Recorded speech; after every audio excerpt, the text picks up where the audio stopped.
Hola, buen día. Soy el maestro Roque Pérez Montenegro, estudiante del cuarto semestre del doctorado en gestión educativa por el Centro de Investigación para la Administración Educativa, SINADE. Actualmente estoy cursando la asignatura de educación a distancia a cargo del catedrático Dr. Juan Gómez Chávez. Hoy veremos un tema muy interesante que se titula Educación a distancia antes del COVID-19. Es decir, estamos hablando de los años 2019-2020, que fue cuando se empezó a desarrollar la pandemia que aún sigue vigente. Ante esto, es importante revisar los antecedentes de la educación a distancia. Para ello, se realizó una línea del tiempo que contempla la evolución cronológica que ha tenido que superar este tipo de educación a través de los años, desde su inicio, que fue en el siglo XIX, hasta la fecha. Cabe señalar que esta educación comenzó en el año de 1728, gracias a que la Gaceta de Boston publicara un material autoinstructivo. Para el año de 1840 se desarrolló una educación por correspondencia, es decir, fue un intento rudimentario para ofrecer cursos variados por medio del correo. Eh, estas, esta modalidad comenzó en las urbes industriales, es decir, en las ciudades más grandes, más pobladas, que podían tener acceso a este servicio. Para el año 1950 se gradúa la primera generación de educación a distancia y corresponde fundamentalmente a la enseñanza por correspondencia, como ya se mencionó, gracias al auge tecnológico alcanzado hasta ese momento.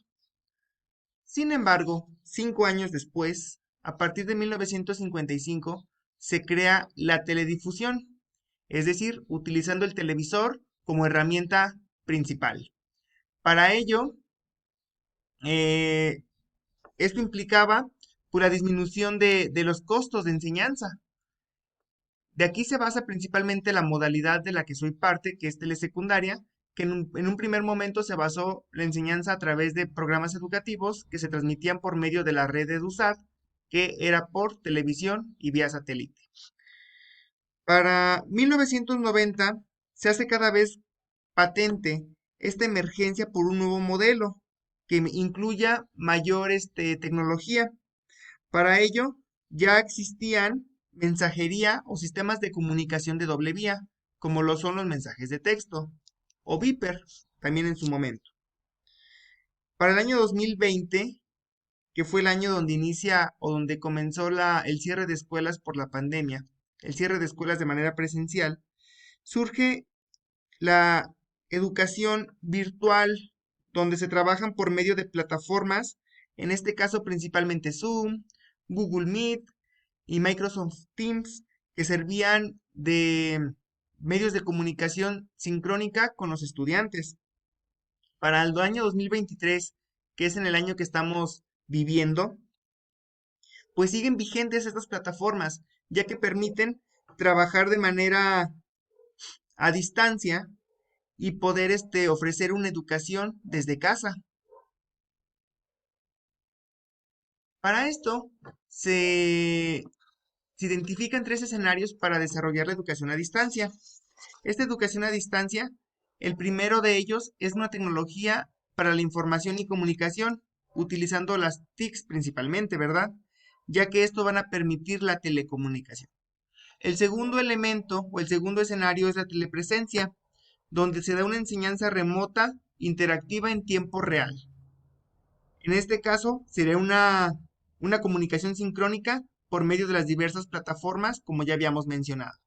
Igualmente, la comunicación es un elemento sustancial, ya que van a permitir mejorar la enseñanza presencial tradicional, facilitando la comunicación con profesores y alumnos.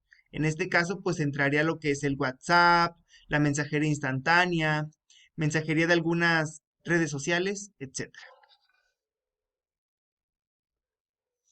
Las características principales para llevar a cabo esta teleformación o educación a distancia, también llamada, se distinguen tres principalmente, las cuales son autonomía, la formación complementaria, el aprendizaje, la profesionalización y por último la capacitación docente.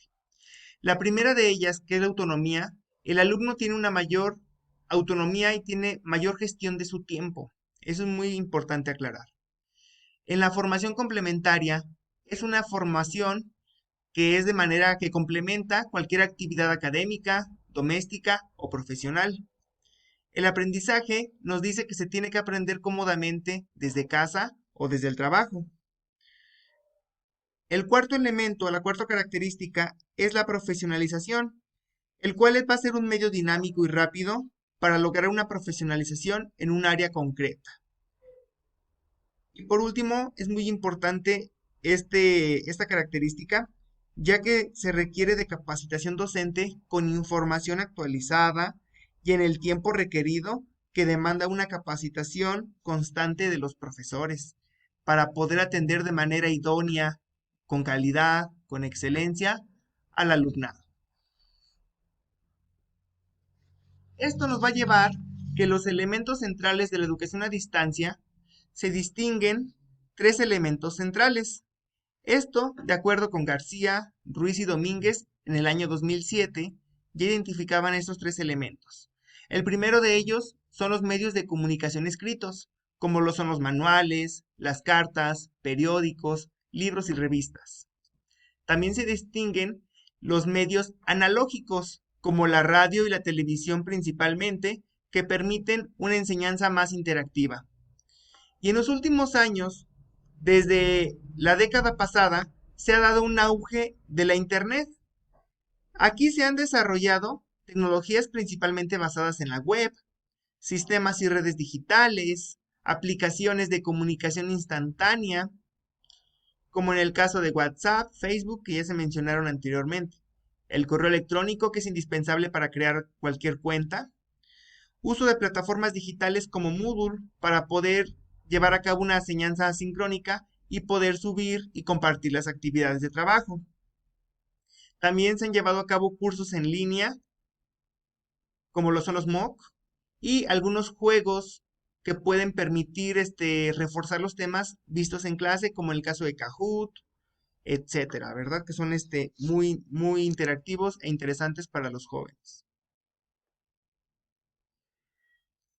¿A qué conclusiones llegamos? Desde la creación de la educación a distancia, que surge en el año de 1728, con un material autoinstructivo propuesto por la Gaceta de Boston, que se llegaba por correo a los estudiantes, y de ahí se crea la educación por correspondencia y la televisión, que también es parte importante de este crecimiento.